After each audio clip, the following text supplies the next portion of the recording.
Ассалаумағалейкум, құрметті Казкөлік арнасының көрермендері. Сіздермен бірге Серік Жұбанисов. Бүгін алдындағы айтып жүрген программа туралы толыққанды түсіріп айтып шығатын боламын, сондықтан соңына дейін тыңдап шығыңыздар. Егер де тағы да түсінбей қалған сұрақтарыңыз болса, комментарийға жазып отырыңыздар. Және Казкөлік Инстаграм каналына да тіркеліп қойыңыздар. YouTube каналына шықпайтын көптеген нәрселер шығып отырады. Сондықтан Инстаграмға да тіркеліп қойғандарыңыз дұрыс болады. Ендеше программа туралы айтатын болсақ, достар, біздер 1 миллион мен 3 миллион теңгенің көліктерінен жөн көрдік, алып беріп бастауды. Кейін жалпы 3 миллионнан 4 миллион, 5 миллион, 10 миллионға дейін көтере беру жоспарымызда бар. Мысалға айтатын болсақ, егер 1 миллионның машинасынан бастайық, ең төмені, сіз 1 миллионның көлігін алғыңыз келетін болса, кемінде сізде соның 35% болу керек, егер 350 мың теңге. Сол 350 мың теңгені бізге саласыздар, және 3 ай күтесіздер. Ол салған 350 мыңның 100 мыңын біздер алып қаламыз, өйткені миллионның 10% компанияның үлесі болады. Компания ары қарай даму үшін. 350 мың саласыз, сізде 250 мың теңге қалады шотыңызда. 3 айдан кейін сол аржағындағы миллионға дейін жетпей тұрған 750 мың теңгені біз сізге қарызға береміз. Машинаны сіздер таңдап бересіздер ма дейді. Бұл жерде машинаны біздер таңдап бермейміз. Өзіңіз кез келген көлікті таңдайсыздар. Қандай көлік алғыңыз келеді, өзіңіз таңдайсыздар. Біздер сізге таңдап бермейміз. Және кейбір кісілер сұрақ қойып жатыр, тек қана колесада тұрған көліктерді аламыз ба деген сияқты. Жоқ. Бұл жерде колеса болсын, басқа болсын, егер 1 миллионның көлігін тапсаңыздар, қай жерден болсын, соны алып береміз біздер. Тағы да айта кетейін, мысалы 1 миллиондікі 350 мың болса 35%, ал 2 миллиондікі 700 мың болады. 3 миллионның көлігіңізін алғыңыз келсе, 1 50 мыңды өткізесіздер.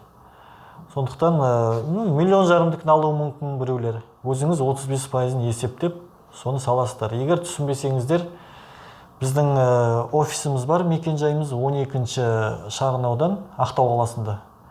12-ші шағын ауданда 60-тың дроп 1 деген офисінде. 60-шы томның жанында, сол жерге келіп, толыққан сұрасаңыздар болады. Және жаңағы сұраққа келейік, біздер 35%-ын салып, не үшін 3 ай күтеміз деген сұрақ болады.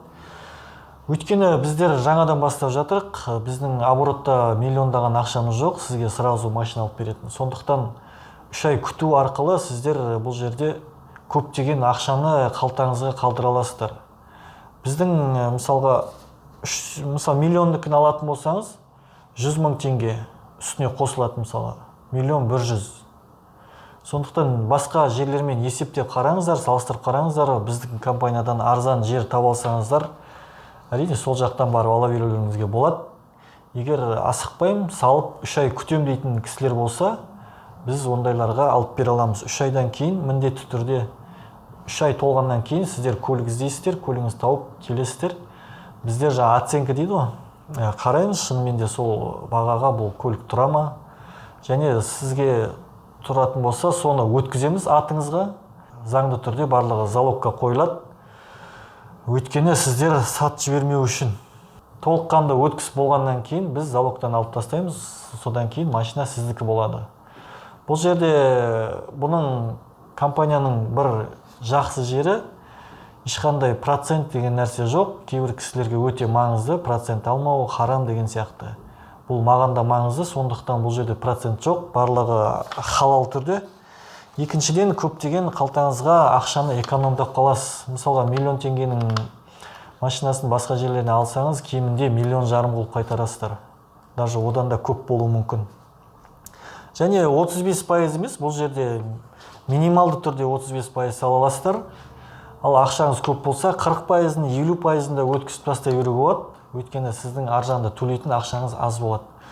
Содан кейін тағы бір нәрсе айта кететін, мысалға 35%-ын салғаннан кейін, және ай сайын сіздерге уже біз 70 мыңнан кеме шығарып береміз. Соны күтпестен, мысалы 3 ай күткен кезде, сол кезден бастап төлей бересіздер.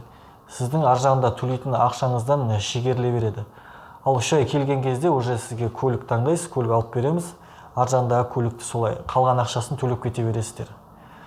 Бұл жерде барлығы түсінікті деп ойлаймын. Тек қана осы Ақтау қаласынан бастап жатырмыз әзірше. Болашақта жаймен бүкіл Қазақстан бойынша шығамыз. Бүкіл Қазақстаннан көлік алып беретін боламыз. Және біздер айына тек қана 30 миллионға жоспарлап отырмыз. Мысалға 10 адам 3 миллионның көлігінен алса 30 миллион болады. Уже біз бір айдың көлемін жауып тастаймыз. 30 миллионнан асырмаймыз. Сондықтан ол 2 миллионнан 20 адам болуы мүмкін, миллионнан 30 адам болуы мүмкін. Сондықтан тез-тезден ілініп қаламыз десеңіздер, достар, хабарласыңыздар осы нөмірге, барлығын сізге толыққанды түсіндіріп беретін болады қосымша. Бұл Казкөлік автопрограммасы барлығы заңды, біздің бейініміз бар, уставымыз бар, заңды түрде тіркелген, және барлық ақшаларыңызды счетқа салу арқылы жүреді. Біз ешқандай қолма-қол ақша алмаймыз, Каспий банк арқылы жұмыс жасайтын боламыз. Және тағы да айта кететін нәрсе, бұл көлікті алу үшін кредитный история дейді ғой, жаңағы бұрынғы кредиттік тарихыңыз керек па деген сұрақтар бар. Ешқандай кредитке қарамаймыз, бұрын қандай болды историяңыз. Ең бастысы Қазақстан азаматы болу, және удостоверение личности дейді, жеке куәлігіңіз болу. Және өзіңізге сенімді түрде келіп төлей алам десеңіздер, сол жеткілікті бізге. Сондықтан кез келген адамға бұл мүмкіндік өзіңіздің арманыңыздағы көліктерді алу. Барлықтарыңызға сәттілік, барлықтарымыз бірігіп жақсы жұмыс жасаймыз деген үміттеміз. Сондықтан сенімді түрде келіп барлығын өз көзіңізбен көріп сұраңыздар. Ендеше қош сау болыңыздар.